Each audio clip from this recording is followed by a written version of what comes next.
They've almost finished loading our cargo. We should be ready to depart right on schedule, or so I'm told. Excellent. 'Tis nice to have a smooth beginning to one's journey, at the very least. It's funny.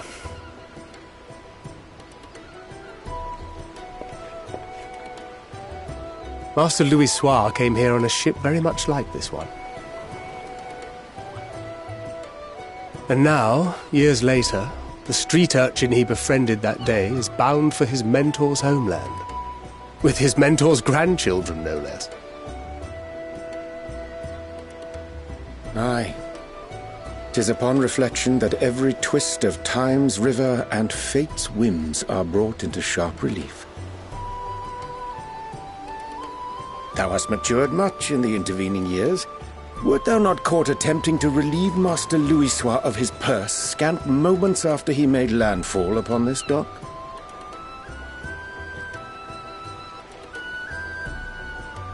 Oh, really? Now that's a tale I'd like to hear.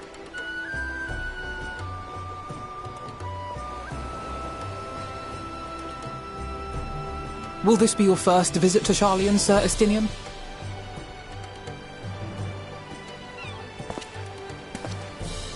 Sir Estinian?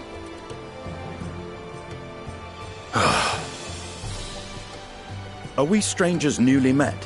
Why this stiff formality? I, merely meant it as a professional courtesy, since we are now colleagues in an official sense. I'd rather you dispense with the sirs, especially in private company. Or I'll be forced to respond in kind, little Lord Alphino. You've made your point, Estinian. Painfully well. Better.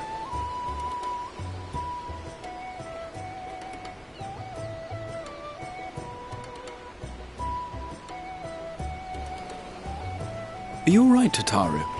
You seem positively distraught. Distraught? Me? Don't be silly. I think it's lovely that they get to see their homeland. It's just... we're trying to thwart the schemes of an army hellbent on destroying the world. And, once again, I have to stay behind and worry that this is the last time I'll get to see my friends.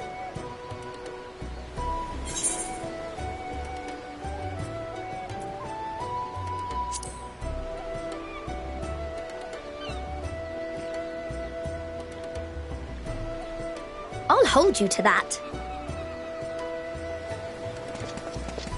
Ah, good. You're still here. Hori! Coulternay! What brings you all this way? We're to assist the Maelstrom and the Kobolds with a lunar primal operation, so we thought we'd see you off before heading to the tower. Flamine and the others wish you all a safe journey and promise that they'll look after things here until you return. We will too, of course. Aye. We, your fellow Scions of the Seventh Dawn, will do our part to ensure the end of the world won't happen on our watch.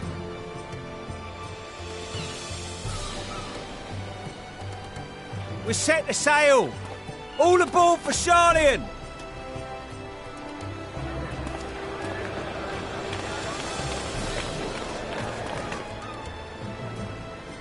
It's time. Then we must delay no longer. We will contact you the moment we learn aught of value. Wish us luck.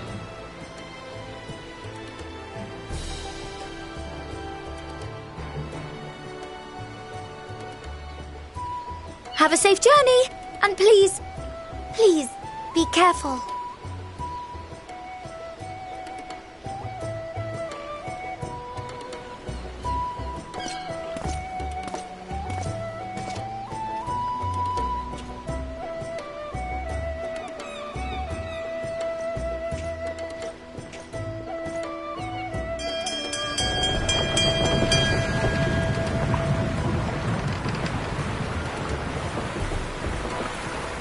And so you venture forth unto the unknown. A fate beyond the horizon that cannot be divined. A future undefined and in flux. In uncertain times, naught but the simplest words of wisdom will suffice.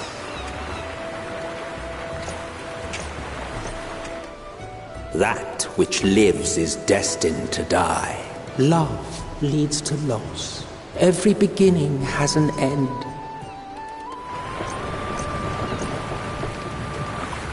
Treasure every moment, every step of your descent.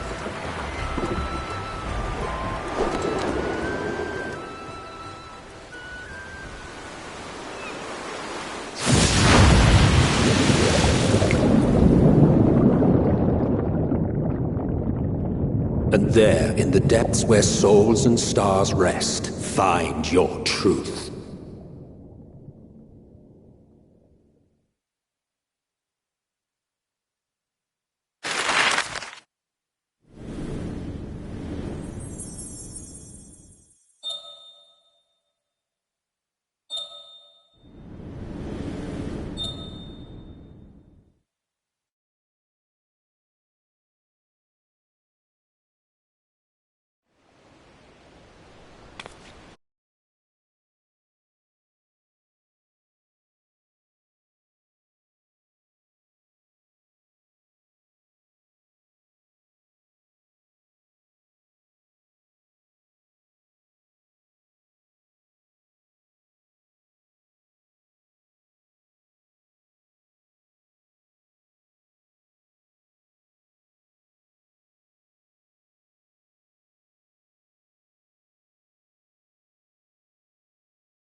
Here.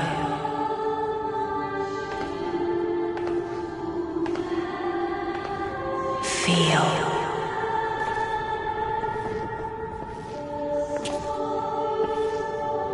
Think.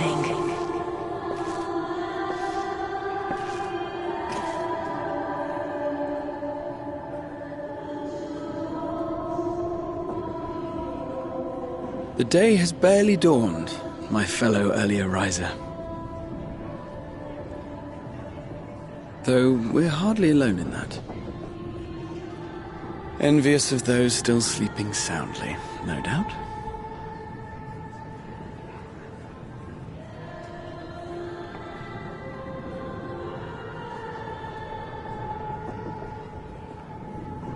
Called out to you, you say?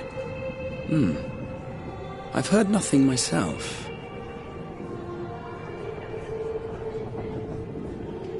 In any case, I dare say the sea air will do you good. Why not join the others on deck? Charlian should be coming into view at any moment.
My voice yet reaches you. I am glad. Hear, feel, think. And thus do we meet face to face at last. My warrior of light, guided by the crystal.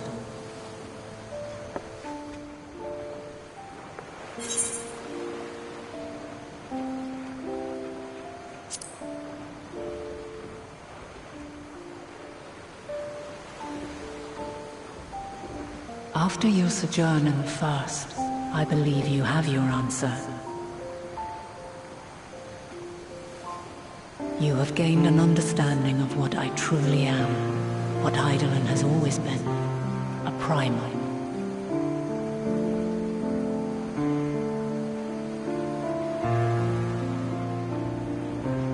Zodiac was created to forestall the apocalypse which threatened the ancient world, and I was brought forth to bind him.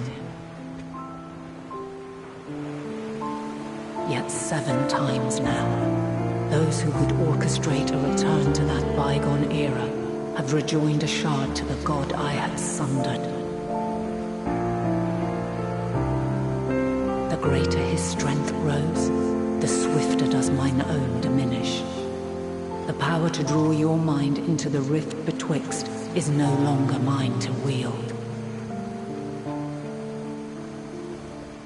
Yet though it taxes me sorely, I dare not leave these words unsaid.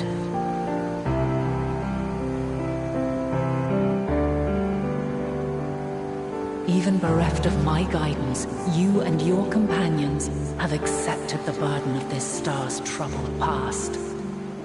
A conjunction has begun to form, an intertwining of your time and mine.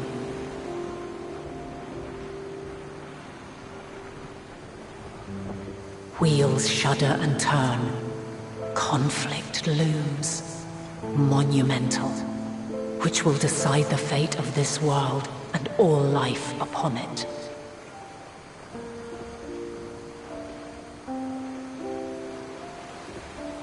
When you truly understand what is at stake, and your journey has prepared you to surmount the insurmountable, then shall I honor the promise made in another time, another age.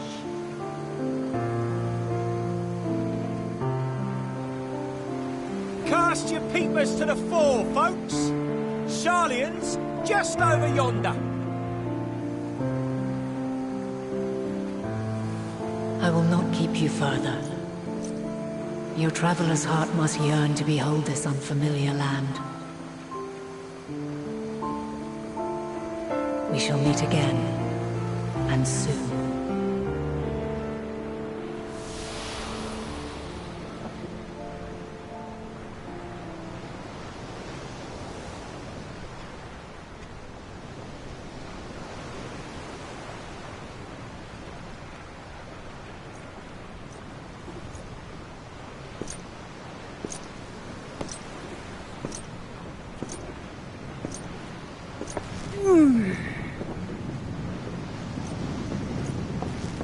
Oh, what a fine morning. Oh, still a bit stiff, though. And a good morning to you too. Taking a look at the island already? Then let's go. Let's go! Might still be room in the prow if we're lucky.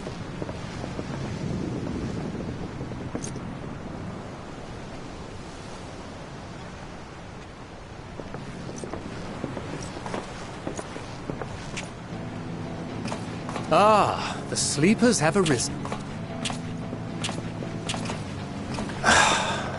There she is. Good old Sharlayan. Oh, I see it.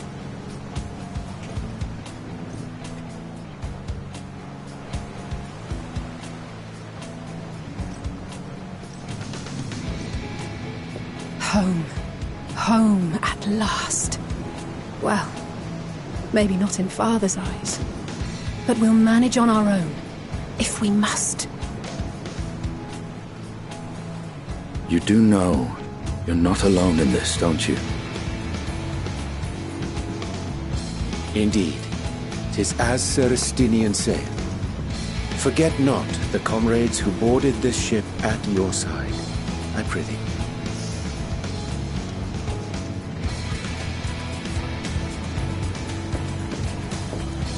Thank you, my friends. We are ever grateful for your steadfast support. Upon arrival, we will be disembarking into the heart of Sharlayan proper.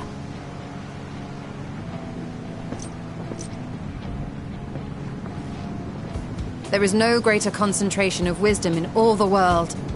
I am confident that somewhere within that center of knowledge and learning, we will find the answers we seek.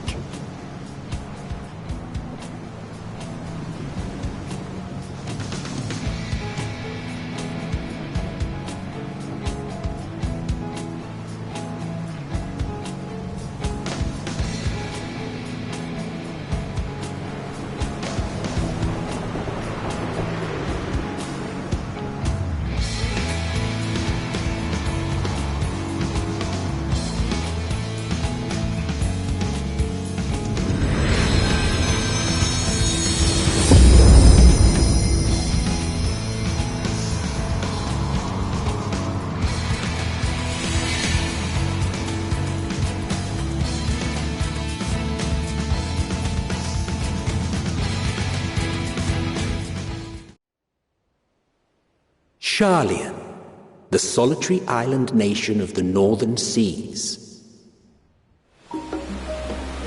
Where under the watchful gaze of Thaliak, patron deity of scholars, academics hoard all manner of knowledge and secrets. Once, they deigned to accept foreign students into a distant colony maintained in the Dravanian hinterlands.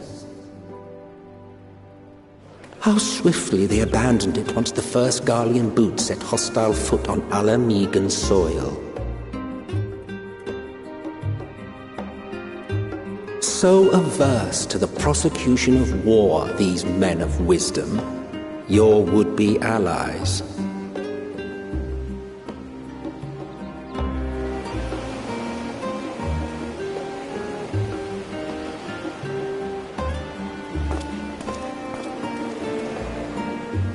I thought they'd never let us off the ship. What's next, then? Entry applications? Hopefully they find no cause to deny us.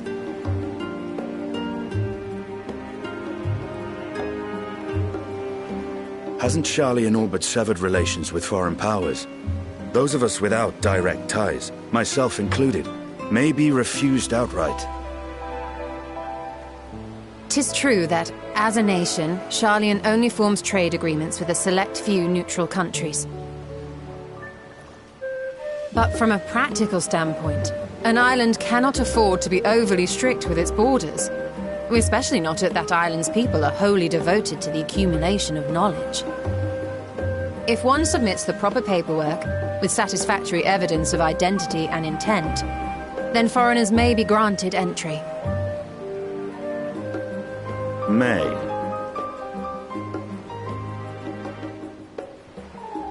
Quite. So let us be absolutely clear on these points before we proceed.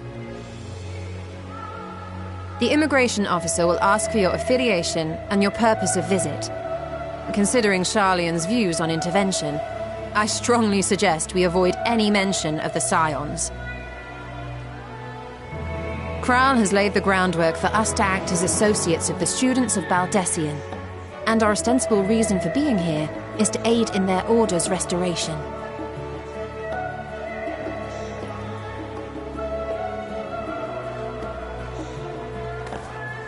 Grahatir, it might expedite our progress should an actual student be seen at the head of our little group. Would you mind leading the way? Of course. The immigration officers were this way, as I recall. Shall we?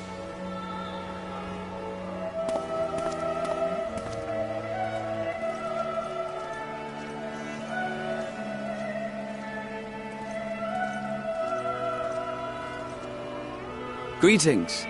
We've just arrived and are eager to make our way into the city. Would you be so kind as to process our entry applications?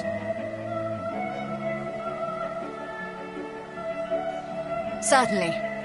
I see by your mark you are an Archon. I am. Grahatir of the Students of Baldessian at your service.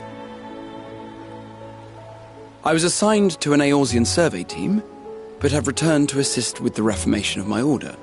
My associates here will provide additional support.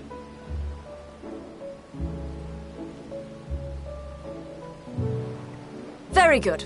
I have paperwork detailing your group and its scheduled arrival for today. And it seems some few of your companions are also Archons. If you'll step forward, we can process those applications first.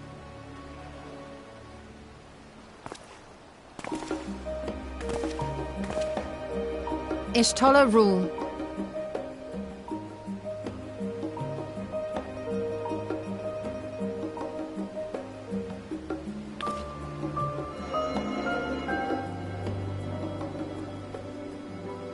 See how it glows? That list is etherically linked with the citizen registry kept in the main repository.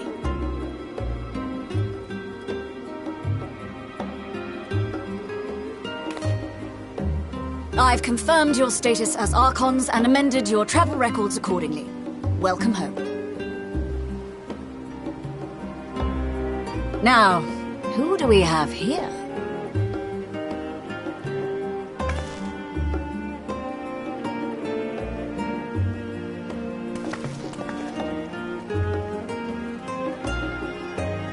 Alphino Leveilleur. And Alize Leveilleur.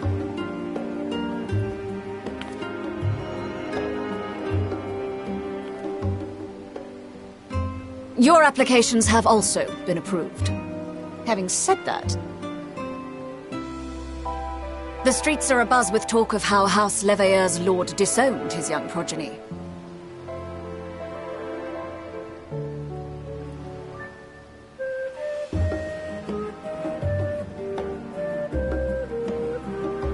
And while such personal circumstances constitute no reason to deny you entry, I urge you to avoid exacerbating your present situation. Times are quite troubled enough already.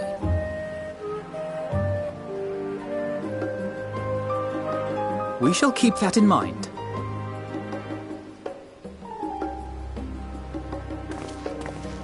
These last two are not Sharlayan natives, but you will find their credentials are in order. An application was made in advance.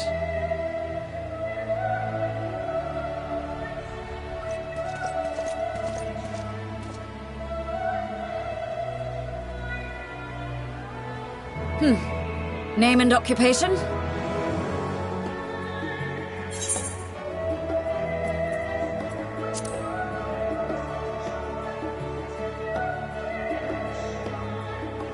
Indeed. Your profile describes you as an adventurer, but one also trained in the rather more constructive pursuits of procurement and production. You may enter.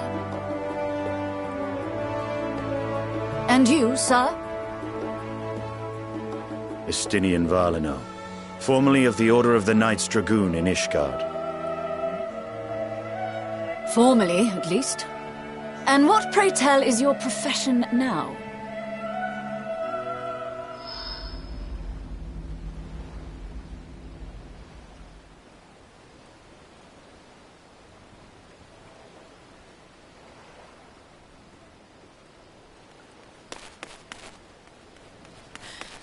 If you'll allow me...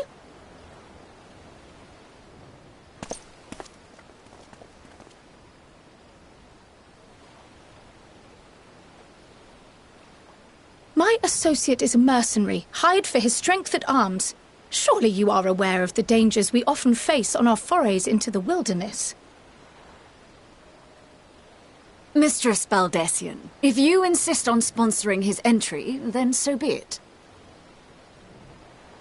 But while I appreciate that desperate times call for desperate measures, I find your choice of company concerning.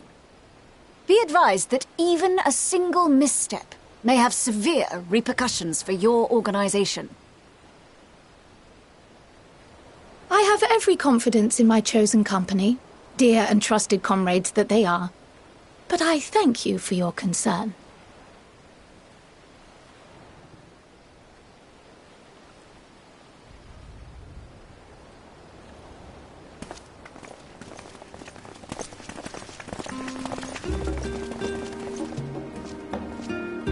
Croyle!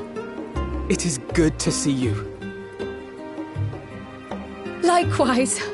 Long voyage notwithstanding, you all seem none the worse for wear. There is much to discuss, but this is hardly the place. Let's be on our way, shall we?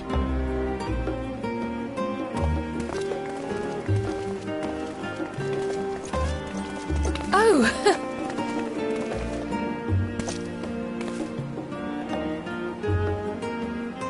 Welcome, friends, to Sharlayan. As your mercenary, I should hope my welcome includes a generous salary. Well, I had to say something, Sir Taciturn.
Pray forgive me.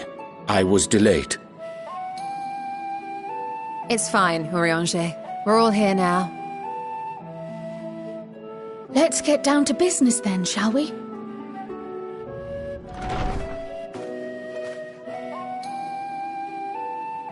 Come what may, we must prevent the Telophoroi's plans from coming to fruition. At present, I see two paths for gathering the information which may aid us in achieving that goal. The first involves an investigation into the change which has come over Sharlayan, not to mention the recent inscrutable behavior of the Forum. As most of you know, the 99 members of the Forum are elected from the general populace. This alone guarantees a plethora of opinion with regards to foreign policy. The bibliotheques, for example, are a group of conservatives which would have Sharlayan focus on recording history, while remaining entirely uninvolved in the making of it. And at the other extreme, we have advocates for proactive diplomacy and direct intervention. My grandfather Galef was one such member, as was Archon Louisois. Yet despite our diverse factions and philosophies, the recent vote to deny Eorzea's request for assistance was unanimous.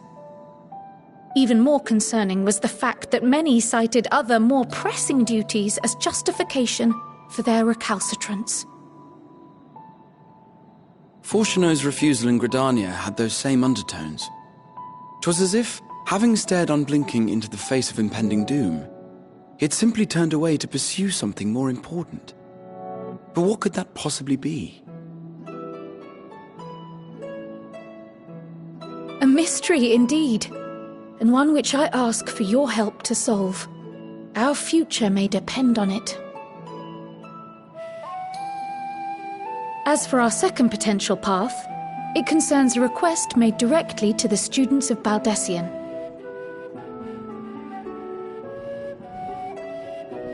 Our organization was founded primarily to study strange and unexplained phenomena the world over. Mysterious relics and ruins, arcane disturbances, and so forth. Compared to our more isolationist Sharlayan colleagues, we have strong connections overseas, namely with scholars and academics who share our passion for the unknown.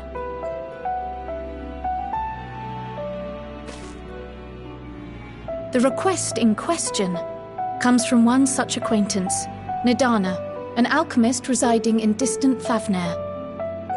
Her missive describes the sudden appearance of a tower, and the subsequent summoning of what I can only assume is a lunar primal.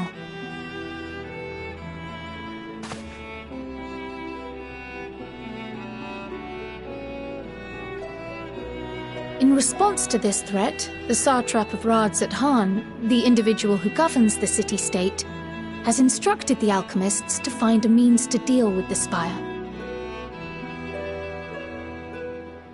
The artisans of that land are heirs to an ancient tradition, one rather unlike that of their Uldan counterparts. 'Tis possible, nay, probable, that they have gleaned truths unattainable by Eorzea or her Far Eastern allies. They do, in fact, appear to have a strategy in mind, though it will require further research.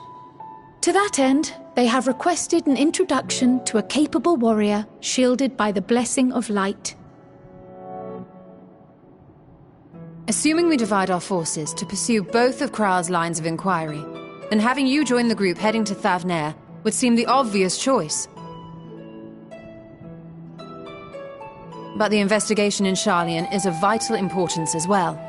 Equal, I think, to the Thavnarian one, given that the fate of the world may hinge on the results of both. Yes, it is quite the quandary. Though it is a great imposition and an altogether too common one, our efforts would be more likely to succeed were you to lead the charge on both fronts.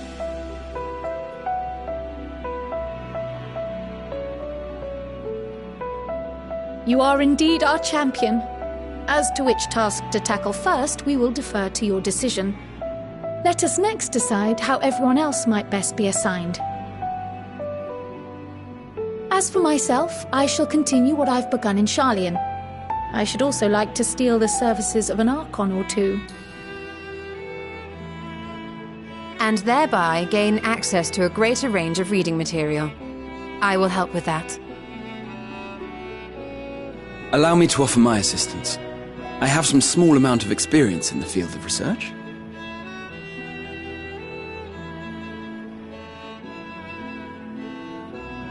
Alize and I would also like to help, if you would have us. Anything to understand even a fraction of what our father and the Forum might be thinking. Of course! The more the merrier. Right. The rest of us will make the journey to Thavner.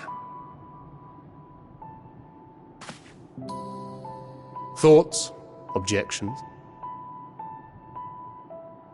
I passed through Thavner on my way to infiltrate the Empire, and though I'm not qualified to give a guided tour, I did gain a sense of where things lie.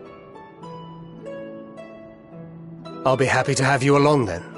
So for this group, it will be you, me, and Urianger.